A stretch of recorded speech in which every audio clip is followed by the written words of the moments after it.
Thank you for taking the time to talk with us today. What do you think is most misunderstood about the role of the component relations professional? What we do.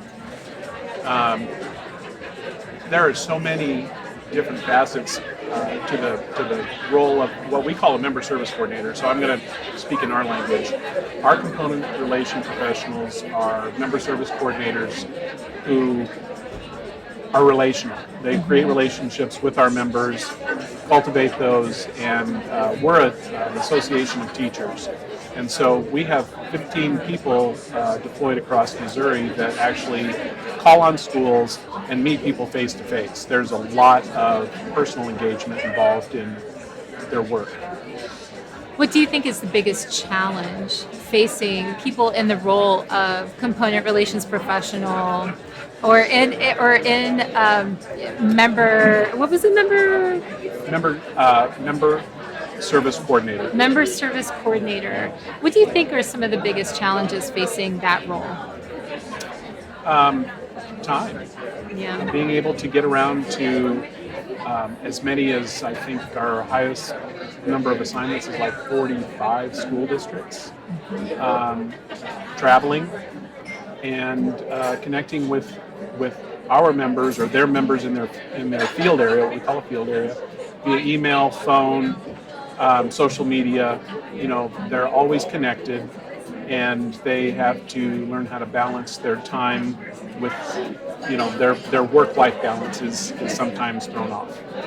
So, what are the traits that, when you're looking at someone who's going to take on this role, what are some of the traits that they need to have or that would make up someone successful?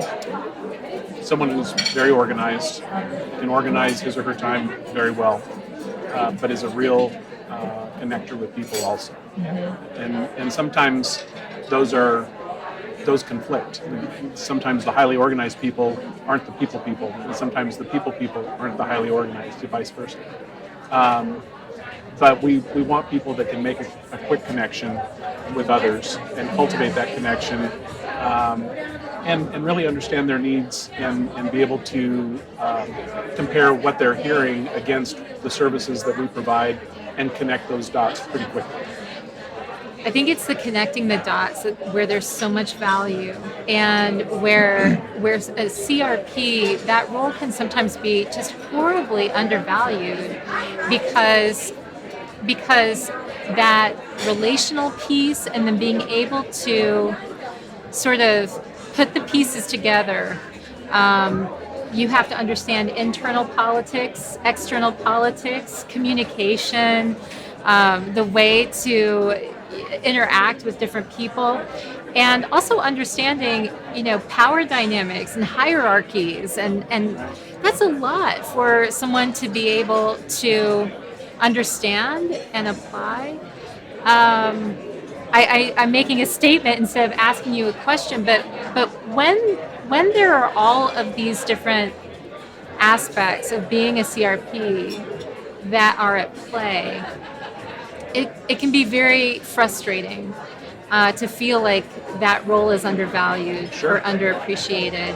How do you contend with Well, that? here's a good example. In our work, we work with teachers mostly, educators. They could be certified or non-certified. They could be classroom teachers or paraprofessionals. But let's just go with teachers. Yeah. And the teachers are the ones that they'll call us and say, this is what I need. This is my problem. This is my issue. This is my concern. And sometimes we have to work with the school district leadership to help that teacher resolve that issue or address that concern. So that means a relationship with the school district leadership, but our allegiance is to our member, to the teacher. Right. And that's where sometimes the worlds collide. And we have to be very clear about who we're advocating for and why we're advocating for that person. But we also have to create and cultivate, foster relationships with school district leadership so that we can help them solve problems and help our members solve problems. I do feel like it's one of those help us help you, Yes. help us help you. Very much. Yeah, very much so. Yeah, I have to say, my mother, so I'm from Missouri originally, and my mother was a school teacher, and there was a time when she actually needed to call on some help herself in a situation and got very good help. And so when I look at the roles that a CRP would play in something like that, it has a very personal sort of, like, I personally respond when I heard where you were from and all of that, just connected immediately. And I had to say, I have to say that things are changing, not just in education, but in society, with technology, things are changing very quickly. The role of the CRP, the role in what you do in education is very important. How do you see that changing in the future? It's a great question. I don't have an answer to that, but we did have a discussion earlier in one of our groups that at MSTA, we're very relational, and so our services are provided on a more personal, one-on-one or person-to-person level. We have lots of social media. We connect with our members through communities, but the conversation was, well, what community do you use? Mm-hmm. Well, we tried a community, an online community, and it didn't work. No. Yeah. And so, our connections are made person to person with people, and we really work hard at that. We're a very relational business and a very relational organization where our member service coordinators are on first name basis with many of their members and vice versa, and many of the school district leaders, the superintendents and assistant superintendents and so forth. Yeah. So that's a big part of our job, is to be out in front of our members instead of seeking them out through social media or connecting with them through social media. Right. And I don't know how that changes for us, because we're so emphatic on the relationships, but there's such a strong movement in social media that no one can deny. I don't know what that means for us. What we're doing works for us right now. Yeah. And I've wondered about that, but maybe it's in attrition, and as people retire and leave our employment, and we hire other generations that are more drawn to social media and less face-to-face contact, maybe that creates an opportunity. I don't know. Food for thought. Yeah. It'll keep us all employed and wondering about it for a long time to come.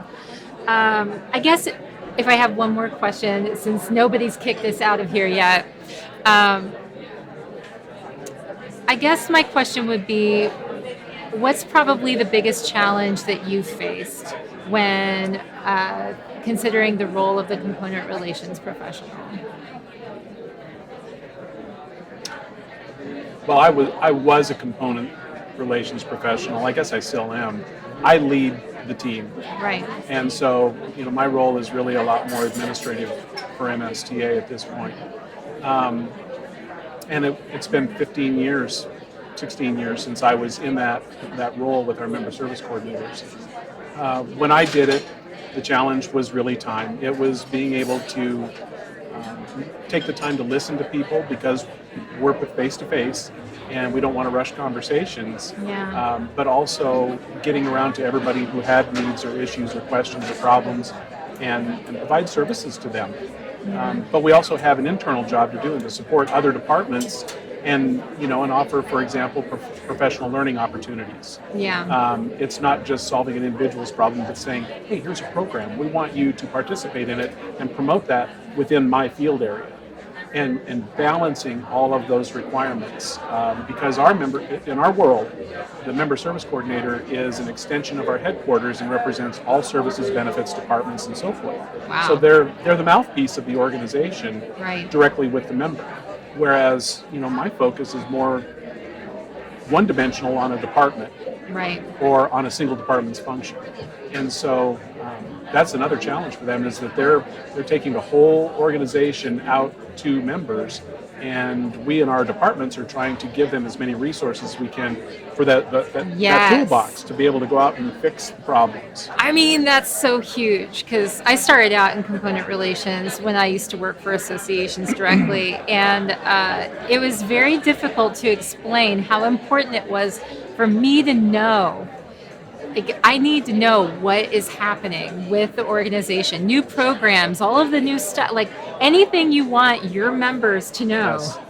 You need me to know. I've encouraged right? them to be the experts. Right. Yet I have to understand they cannot be the experts on Yeah. absolutely everything.